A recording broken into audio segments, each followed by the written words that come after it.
Okay, sir, we are now recording. We are live. To all our viewers out there, welcome to another installment of the Leaders in the Force interview series. Today, we have the pleasure of sitting across the virtual room with Lieutenant Colonel Means. Lieutenant Colonel Means is currently transitioning from his previous assignment as the aide-de-camp to the Commanding General of CENTCOM. So, sir, thank you for volunteering your time and perspective to this effort. I'll open up the floor for any opening remarks. No, just want to say that I'm excited about the program that you're conducting with these interviews. I believe that not only the ROTC cadets can learn from this, but also people such as myself can learn from this with other people that you're speaking to, and also just the questions that we're about to engage in. So I'm excited to be here. I'm interested in the questions you're about to ask me, and I hope that I can give something educational and some good perspective to other people that will listen to this later on. Thank you. Thank you, sir. So just to introduce the effort and the project once more, the purpose of this initiative is twofold. The first purpose is to educate cadets generally, like all cadet populations across the country, by providing access to perspectives from leaders from all branches. So infantry, armor, artillery, signal, transportation, whatever. We're trying to provide access to those perspectives for cadets all across the country, because I fear that smaller ROTC programs kind of are operating at a disadvantage when they have a limited amount of cadre in uniform. Then those cadets only have access to, one colonel, one lieutenant, very limited supply of perspective. So that's why we're doing this. And then secondly, I'm assigned to an HBCU, and I'm targeting and reaching out to or to access perspectives of African American and Hispanic leaders in combat arms, because we have I don't want to say problem, but a deficit of leaders from these communities branching into the combat arms. So by accessing your perspective, I hope to be, reaching out to those populations in a more effective manner. Okay, sir. So I think to start off, you obviously support this endeavor, but I want to ask you why. Why do you think it's important to promote access into combat arms for cadets at HBCUs if, the door's wide open? Why does the institution need to spend organizational energy in promoting this effort? Right. So overall, education, and of course, as the cliche goes, knowledge is power. The more that we know, the better we can make decisions, and the better we can be able to shape our futures. Not just for ourselves, but for generations. So take somebody like me, for example. When I first came into the military, I came in enlisted because I didn't know anything about OCS, Officer Candidate School. And then I learned about Officer Candidate School. And even before that, when I was in high school, I knew about certain programs, but really didn't know about programs such as West Point, such as the Citadel, and other ROTC programs. So it was just graduate from high school, go to college, and then, after I did a few years in college, I went enlisted, all because I didn't know about a lot of programs that were out there. So I think that not only providing this information to historically Black college universities, HBCUs, but also providing this information to the youth early on when they're in high school, to the ones that are in the ROTC programs at high schools, but also the ones that are not. Just saying, hey, this is another way, and this is some information that you can know now at 15, 16, 17, 18, so you can make better decisions going into college, so that you can go to college and not have to pay to college university because you have a ROTC scholarship. Or if you don't gain a ROTC scholarship, at least you can go and gain a little bit more maturity and stay in shape and get a little bit more education on how the military works, how government works, and then able to make a decision to go in enlisted or officer when you finish college. So just those different things gives you more options. And I think a lot of times we're people that don't have a lot of information, maybe because of the location that they're in, and those locations are not targeted to send people to the locations to provide them information and perspective, then they're limited with decisions versus other groups that have multiple options and multiple decisions, and they can see how the passions that they have can apply to this option, this option, this option, and then somebody that's already been through those wickets and those paths and that maze can say, okay, if I was in your shoes now, this is what I would do based on your passions and your goals and what you want to accomplish. And based on some of the concerns from your family, whether it's you're married already or your parents or you have kids.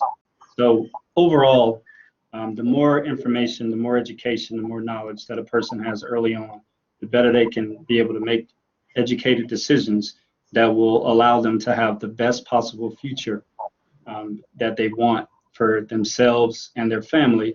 And then later on, it allows the next generation to have those opportunities as well. And that's the biggest thing, just having the information to make educated decisions. I absolutely agree, sir. When I first started brainstorming how do we tackle this issue, I saw it as a information problem, and using the term information asymmetry, a lot of our cadets in these communities,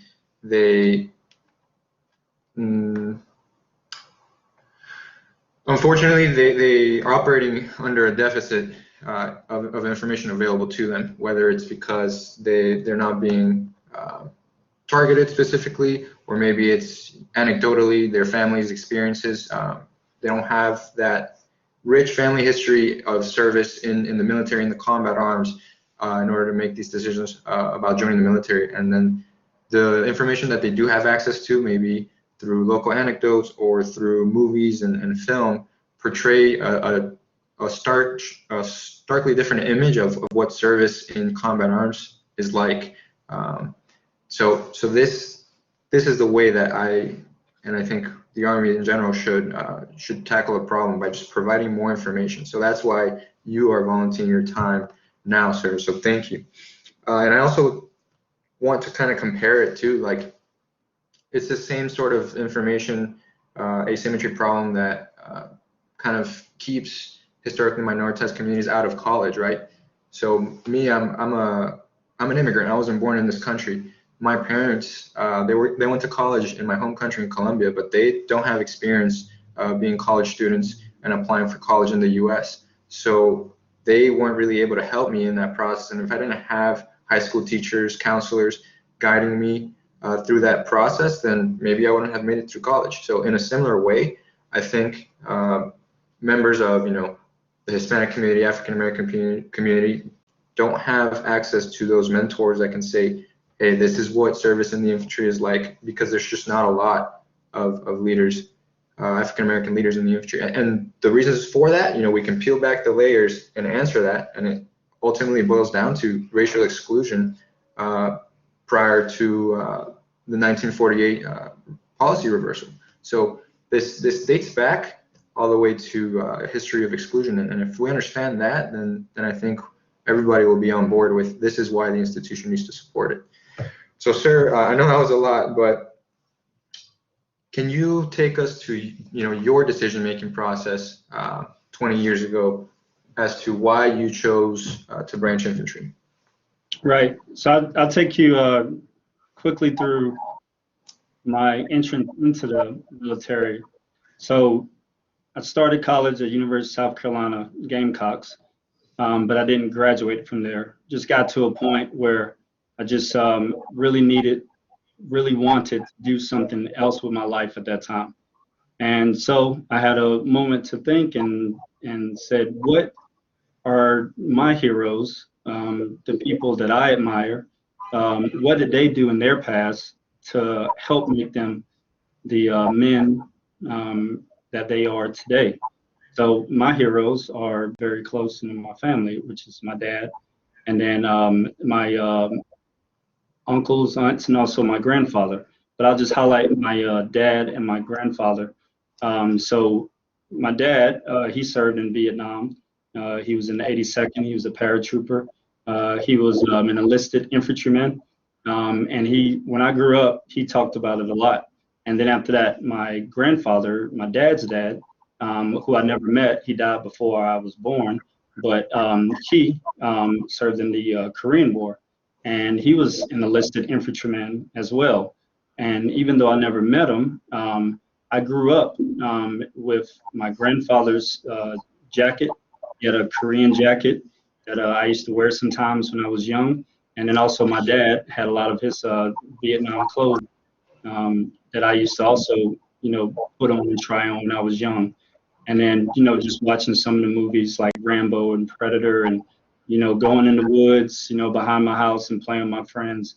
And, like that kind of, I believe, shaped me at a young age, which I didn't know at that time at a young age, 5, 6, 7, 8, 9 years old, playing in the woods with my friends and seeing nature, climbing up on top of, dirt mounds and, building campfires and all this other stuff was the passion that I had at an early age. And a lot of times, if we look at what we did as kids and what didn't seem like a chore or a job and just made us happy, which is our passion, having a purpose in life, that's really a lot of times what we really want to do.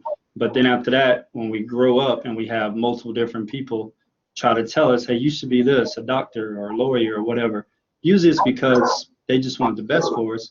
But a lot of times that doesn't match the passion that we have, and we end up in jobs that we don't want to. So that's kind of where I saw myself in college, changing different majors multiple times. And then after that, just saying, I just really need to have have something different in my life. So I got out of college, enlisted in the Army as a combat medic. And then throughout going through basic training and AIT, I learned about officer candidate school.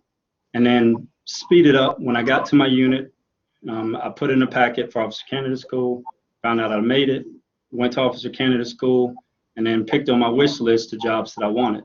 And then there was infantry. And I remember when I was a combat medic, I still had some of those, like thoughts of my dad and my grandfather and what I did when I was a kid and the things that kind of made me happy and the things that was a passion. And I always was, like the person in the group that was, like thought that I had to plan. It was like, hey, we should do this, we should do that. Just kind of like thinking everything out. So that whole leadership thing. And then, so with that being said, when it came time for me to pick, my wish list, I chose infantry, as the top. But since I was a combat medic enlisted, a lot of people, were saying, hey, like you already know the medical field, you should, choose the medical branch and do something within the medical branch or logistics, which, they're medical logistics officers as well. So, but I'm glad everything worked out for me to become infantry because I love it. When I was a combat medic, there was the infantry company behind me. And I used to always turn my head and look at what they were doing, always try to get into the schools that I saw the infantry guys go to. And then when I became an infantry officer, went down to Fort Benning, had my infantry year, which was, going to, at that time, it was called IOBC, not IBOLIC. And then, going to Ranger School, Mechanized Leader School, Airborne School, you name it. I was trying to do a Sniper Employment School. I was just in love, like everything. I just woke up in the morning with a zest, wanting to get out there. And it never seemed like a job. It just seemed like, okay, I'm reliving my childhood passion, but now with a bigger purpose, because there are soldiers up under me. There are NCOs that I'm dependent on. They're dependent on me. There are senior officers that are, entrusting me to lead, America's sons and daughters, into harm's way. as we train. And then after that, I actually, deployed as a second lieutenant, then first lieutenant, going to Iraq, Bakuba, Kalas, and Ramadi, which are very dangerous places during those times back in 2004, 2005. So that was my path, and it was amazing, and it was awesome, and it's still awesome and amazing, and gives me purpose, and still living my passions to this day. And a lot of people ask me, because I'm coming up on 20 years this May, hey, are you going to retire? Are you going to get out? I said, like it's still fun. It still fulfills a purpose and a passion for me, and I'm gonna keep doing this until somebody tells me to leave, or until I just stop having a purpose and passion for it, which I don't see that coming to an end anytime soon. Thank you for sharing that, sir. I can empathize with wanting to have a career that was physically challenging and being out on your feet. When I was making the decision, I was also thinking about that. But there's a few things I want to highlight or contrast from your particular experience that are going to help us, I guess, communicate a point. So I think you're lucky to have that legacy of service in combat units in your family. Not a lot of my cadets have that because of reasons we've spoken about before. And also, it sounds like you grew up maybe in a rural setting. You said you were running around the woods when you were growing up.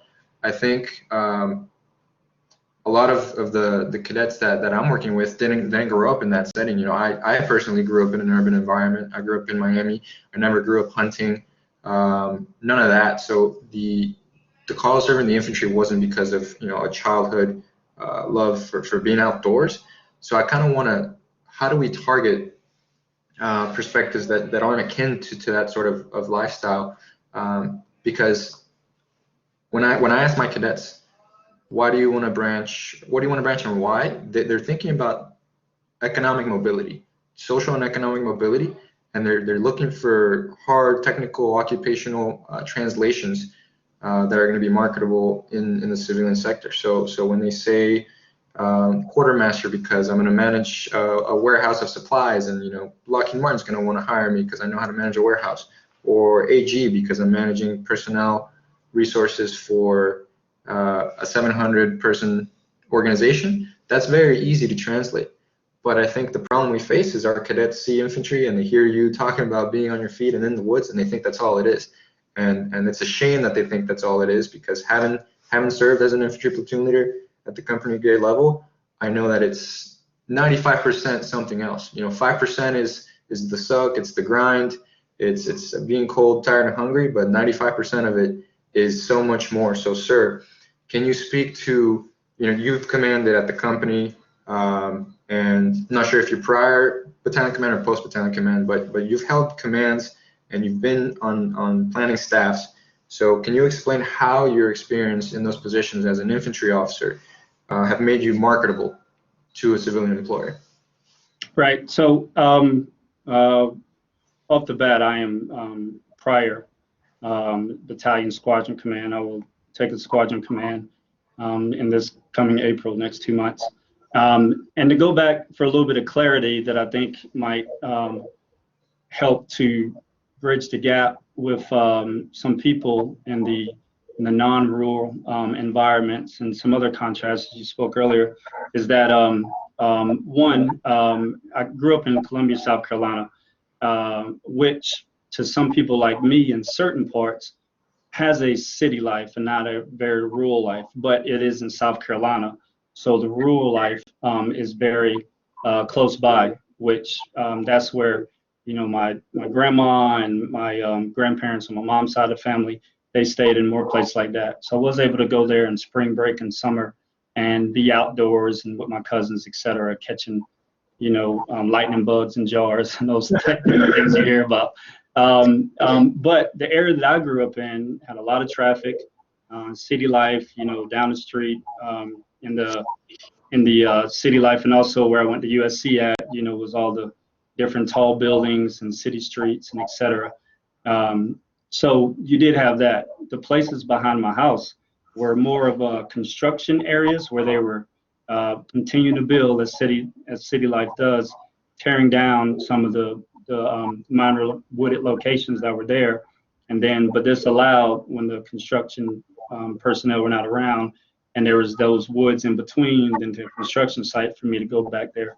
And then with my dad being in the military, he was in, but he was in like a lot of baby boomers were in, because he was drafted and stayed in for 2 years, about 2 to 3 years, and then got out shortly afterwards. So when I was born, he was already out of the military, and the only reason that I was able to find out a lot of stuff about him was my intellectual curiosity, or just curiosity nagging, when I was young. After I, was pulling stuff out the closet and finding old Vietnam jackets and some other stuff, and then asking questions, and et cetera, and then finding out more. And then, of course, when I found my grandfather's jacket, and my grandfather as well, he was not a career military Army person. He, served his time and then got out shortly afterwards. And my dad didn't grow up, jumping base to base, post to post with him. So those just 2 things to just tell people. So some things that I recommend, and some ways I think that we can get more information to people that can make better decisions and choices, is one is just note a military family member, a friend, or person in your school that you can find out more information about, and more educated information. And don't just find one person that just has a certain MOS, like just logistics, or even just infantry. Find out different spectrums of, okay, this person was combat, this person was combat support, this person was special forces, or in the special operations arena, and then get that wealth of information. A lot of people might not have parents that served, but they might have uncles and aunts that also were drafted or that served for a short amount of time. And you can find out information from them, whether it be good or bad, when they were in, based upon their own experience. Everybody has different experiences. And then the next thing is, usually in the schools, especially like I said, we need to provide people information early on in high schools that are in, lower income areas, or the ones that are not the 4A and AAA. I don't know if you used that when you were in high school, but determine the size of the schools, and usually the bigger size schools you had were usually where more money went and more opportunities and options and information went. In the smaller schools, sort of where I went to, you didn't have as much as the larger schools were. So getting information to those smaller schools, those high schools too, so that they can make better decisions as well. And then after that, because there's usually at least one, like current or prior military person that's doing a high school ROTC program in that area. And I know a lot of times people might not choose those electives or choose those classes in high school for whatever reasons. But that doesn't mean that you can't stop by that person's, classroom and then just ask them information again about their experience. And then, of course, there are a lot of things that I believe, even if you didn't have somebody serving in the military, you don't know somebody serving in the military, and you didn't grow up in a rural environment that led you to hunt and fish and do the things that maybe stereotypically current infantry people did before they joined the military, is different movies and shows. And I would highly encourage more documentary movies and shows. But there are some Hollywood movies and shows that and cartoons that at least get you interested in seeing what other people do. So when I was growing up, a lot of people loved G.I. Joe, which is a cartoon, which showed a lot of people within the combat, special operations, and even service support arena. And they all did various jobs. They all had a wealth of information. Now, was that like reality? No, but at the same time, it was something to at least get you interested in this Army realm and combat. And the last thing that I'll say is, when people are choosing branches, and this is why it helps to get a wealth of information from not just the combat veterans, but also the logistics, the support veterans as well, the admin veterans, et cetera, is that when I was a lieutenant and when I deployed with my platoon to Iraq, Bakuba Kalis and then Ramadi, as I say, it was a very, very dangerous place during that time, 2004, 2005.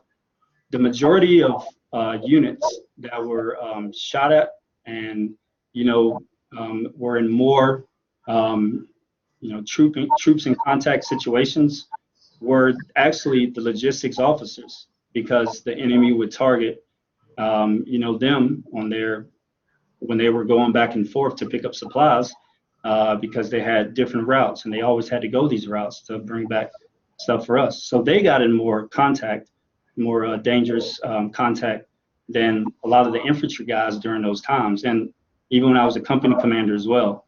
And the last thing I'll say to, the better way that we can getting more information out to people is just doing more programs and projects like you're doing. There are different things such as the Rocks, which is, a historical organization that started to provide professional development to minority Black officers, back when a lot of the minority officers did not get the same information during segregation times. A lot of minority officers didn't get the same information as their other counterpart peers. And then the Rocks now, provides professional development to everybody.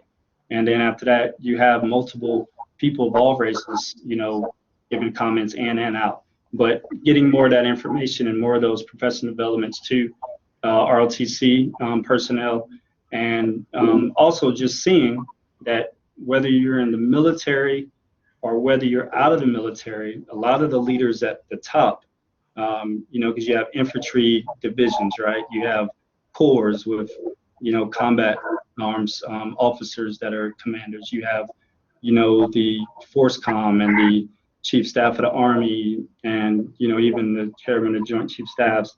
They're all, combat arms officers, and historically have mostly all been combat arms officers. And then outside, in your Googles and in your Amazons and your other locations, you look at a lot of those people that are at the top.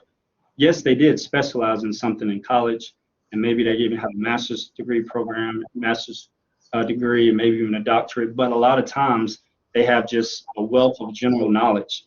You look at Ford, you look at different leaders of the past, like Rockefeller. All those people had general knowledge and were able to choose people that had special skills and then put them, in subordinate leadership roles.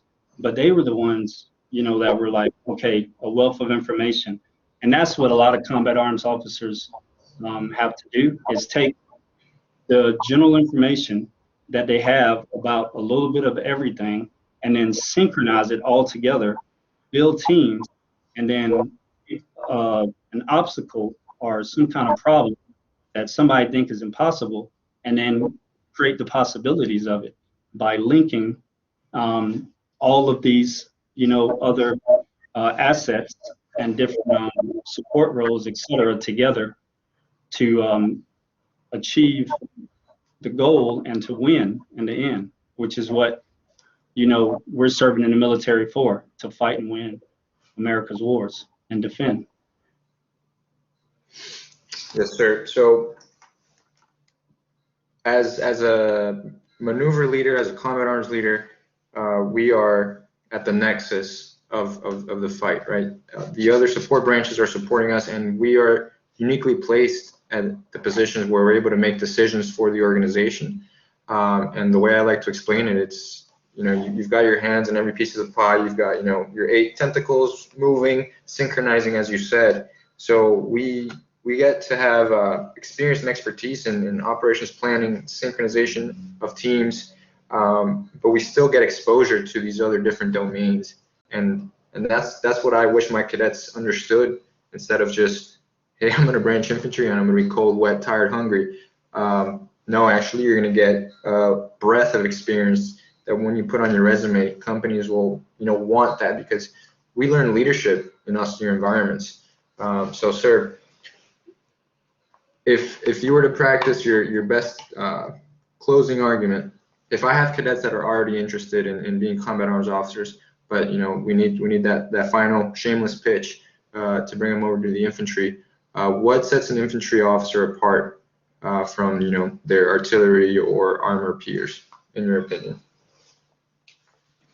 So in the infantry, and of course I'm in infantry, so I'm going to promote the branch that I'm currently serving. In the infantry, it's just like you said, there's multiple different infantry officers throughout history, present and in the future, will lead organizations and synchronize these different other branches together to achieve the impossible and to win, fight a nation's wars. People look at the Super Bowl we just had, right? Like your Tom Brady.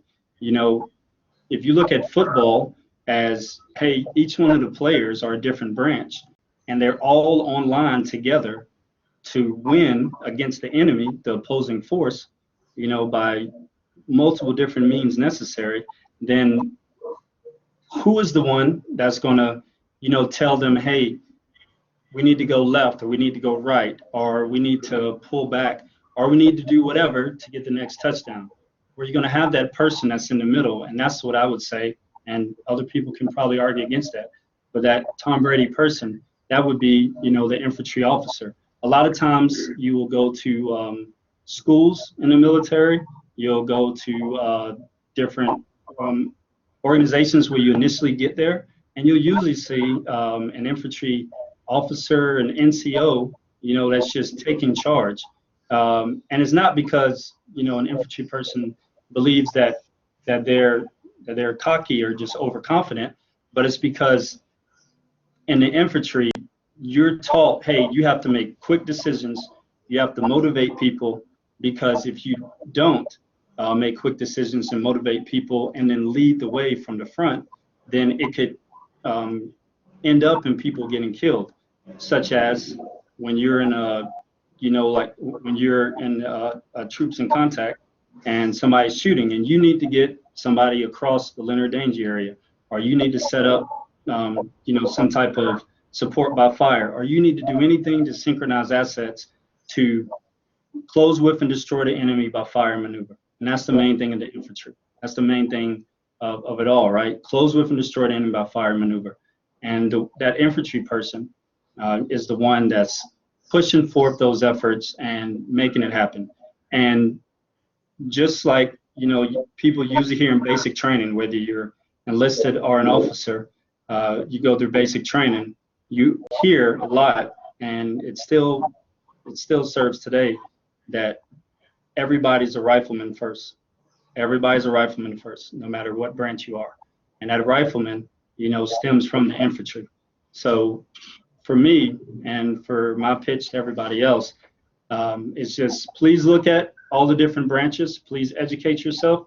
But if you're somebody that likes leadership, if you're somebody that wants, to have more options and a wealth of decisions to choose from, and to elevate yourself and your family and the next generation when you get out the military, because you have all this leadership and general experience, and the infantry is for you. And also, if you grew up playing sports, if you grew up hunting, going to the woods, or if you didn't, you could be in a city environment and you were just a person that were leading your friends, to the next location, then, the infantry is there for you.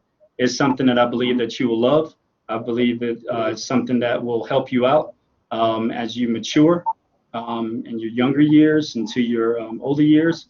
And also, the infantry is also something that it will always be something exciting and adventurous for you.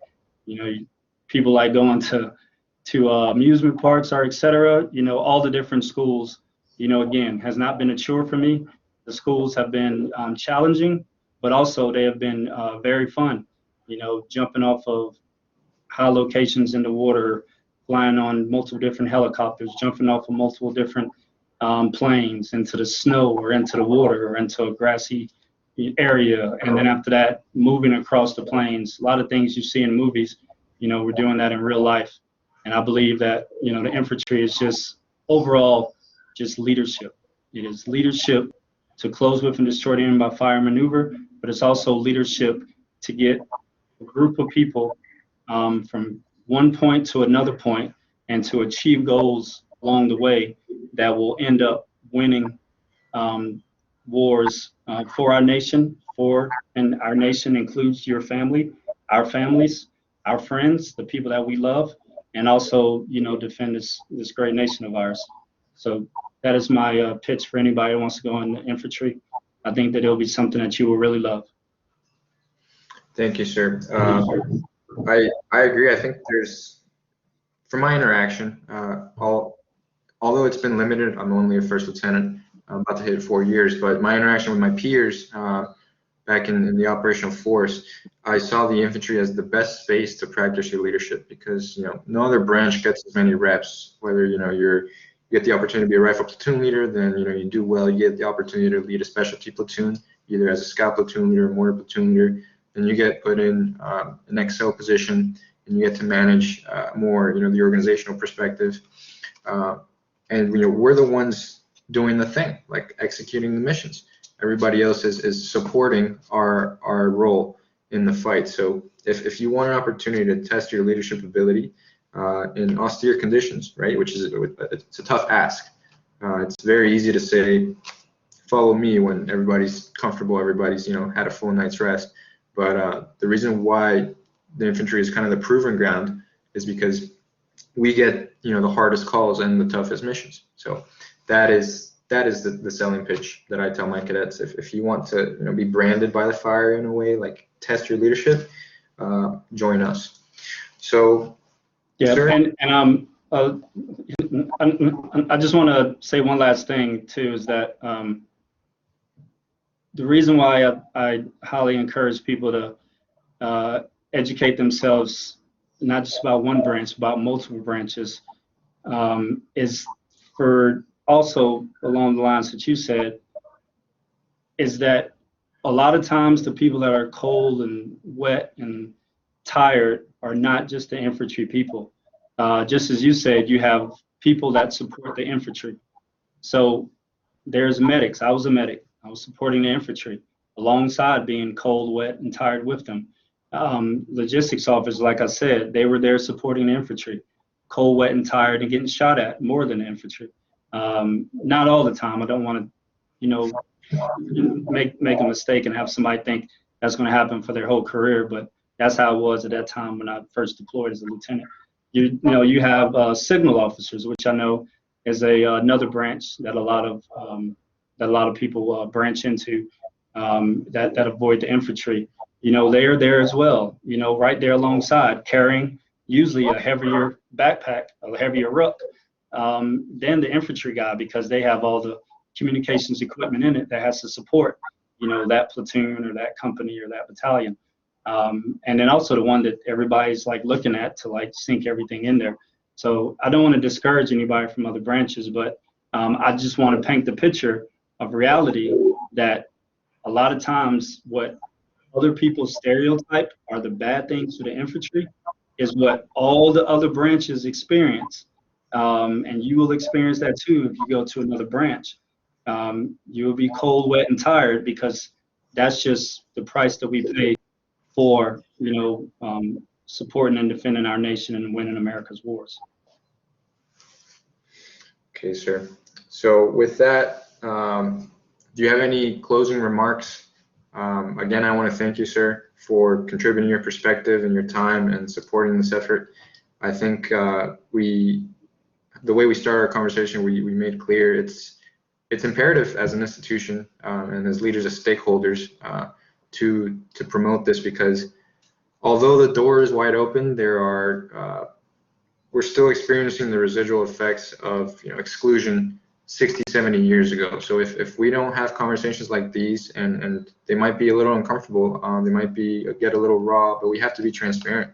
I think it's Black History Month. The Army went on social media is, promoting the 54th Massachusetts Regiment, the Harlem Hellfighters, the Tuskegee Airmen, the Buffalo Soldiers. But I think to be an informed decision maker, we need to ask, hey, how many Black officers were leading the Buffalo Soldiers or the Harlem Hellfighters? None, because back then the Army thought that Black officers weren't fit to lead combat units. So let's just keep that in the back of our mind for all our viewers out there, and let's make more informed decisions. Like we need leaders from these communities in combat arms because of these past exclusions. So let's make more informed decisions. So, sir, closing remarks is open. No, definitely. Thank you. First of all, I want to thank you for starting this program, starting this project, and also for including me. I don't think that I'm anybody special, but I do thank you for allowing me to just speak about my perspective based on my past, and hopefully it reaches and touches somebody that maybe come from a similar background, or maybe somebody heard something that just might, stimulate their intellectual curiosity to just get more information and to make a wise decision. And talking about Black History Month, and also, I just want to highlight, just like me and what chose me to pick the military, the Army, and then later on the infantry. Like I said, my heroes, instead of looking at somebody grandiose, like a Frederick Douglass or Martin Luther King Jr., et cetera, even though those are some of my heroes, I look small, just starting small. A lot of times, you just have to look at what's accessible excellence. Like, I thought my dad was excellent. I think my dad is excellent. My grandfather, who passed away, I think he was excellent. And they were accessible, so I could talk to them multiple times. But people, just like you said, that might not have that within their family, there's still somebody that's probably next door, down the street, in your school, or just a phone call away that you can just talk to and ask, that can give you a real perspective about about their experience. And then just start looking out, as they said, like you can control what's inside your bubble, what's close around you, and then start branching out, where you start to look at, okay, who are some of the people in the Army, in the military that's, led, some big operations. You have General Colin Powell, who's, speaking, at the Rocks this week. You have the new Secretary of Defense, who was also a CENTCOM commander, who was also in the 82nd and a battalion commander, in the brigade commander in the 82nd. He, and I'm talking about, of course, Secretary of Defense Austin, Secretary of Defense Austin. He is an infantry guy. He was an infantry leader. He's one of my heroes as well. And then you talk about, again, looking at history, the Harlem Hellfighters and Buffalo Soldiers. Also looking at what are some of the organizations that were all Black or mostly Black, that did have Black officers, such as the Triple Nickel, who, a bunch of NCOs saw some of their white peers that were at airborne school, and at the time, Blacks couldn't go to airborne school, and then they just started challenging themselves and challenging each other, and then bringing this organization together that grew into the Triple Nickel. And then as we have projects such as this and Rocks and et cetera, where they're getting information out about history of minorities and current excellence of minorities, and how we can be on the same platform with anybody, educating, other peers. Then, just like the Triple Nickel, you had Lieutenant General Jumpin' Jim Gavin that was able to say, hey, here's this organization, and even though the military, the Army was not segregated during this time, was not integrated during this time, they were segregated during this time, then the 82nd Airborne was the first, Army institution to integrate Black soldiers into their organization, which was the Triple Nickel paratroopers and then brought them into 3rd Brigade, 82nd, who I was a part of. And then they grew from there. So just acknowledging that. And even the 2nd Ranger Company, you know, which was an all-black Ranger Company, which there's a book about. And they also had officers within that organization. So there's a lot of great history. There's a lot of people that are close to you. And there are a lot of people that are currently out there that are leading the fight, such as the new Secretary of Defense, such as, you know, Force Com Commander, such as many other people, and other peers too, that are other leaders too, that are infantry, that are communicating to minorities, saying, hey, I'm listening, I want to learn more, and I want to be able to learn more from you all, no matter what your rank is, to make better educated decisions. So as this reaches to your cadets and hopefully people in the high school as well, is not just listening from the top up, because a lot of leaders at the top will tell you, hey, I don't have that much time. You know, I might got, you know, either like a month or a year or 2 years or 3 years, and we need the next generation, right? Like Whitney Houston said, you know, believe the children are our future, the children are our present. Like we need the next generation to have that information and make better educated decisions, because one day they're going to be Force Com Commander and Secretary of Defense, and, you know, have legacies like General Colin Powell, retired General Colin Powell, etc. And the best way to do that is to know the information early on, to learn about their history, what led them to who they are, so that they can have the same opportunities, which everybody I mentioned, all infantry officers. And sometimes something bad happens to create something good.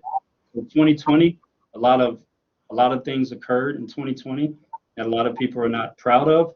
But the best thing that came out of 2020 for the military are a lot of people that, just like you said, were uncomfortable talking about these type of topics from all races. They started to talk, and they started to listen, and they started to implement things that, just like I said, people, you know, at cadet level, lieutenant level, captain level, were saying to people at GO level, and also vice versa, just understanding the different cultures, not with just race, but also age groups as well. And then from those conversations, I think a lot of people were able to understand people and to overcome obstacles, to just be in the comfort of saying, hey, there's something going on. I might can't put a finger on it, or I might can put a finger on it. But I know if we work together and have somebody that's able to unite us and make decisions, then we will all come out better for that. And a lot of those people, just like I'll say again, have been infantry officers. I'm not saying that that's only infantry people. There have been multiple other people, not infantry officers, that have led some great conversations, etc. But as you look at a lot of people and you say, okay, who are some people I admire? A lot of people that I admire coming up and still to this day are across the whole spectrum, but a lot of them are infantry officers. Thank you, sir. So to summarize that,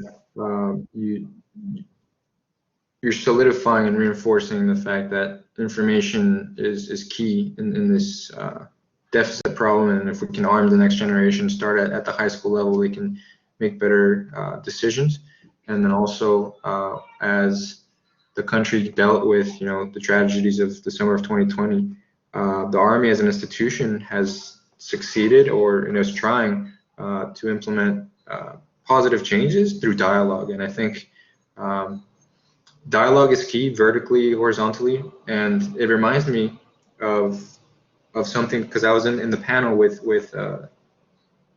University of South Carolina State, and you were mentioning how, like, leadership styles, and, you know, it's not just blanket leadership style. Every infantry officer is, you know, a yeller, blah blah blah. I think dialogue is key, and your leadership style reflects that. I can tell from the way you speak, the way you address other people.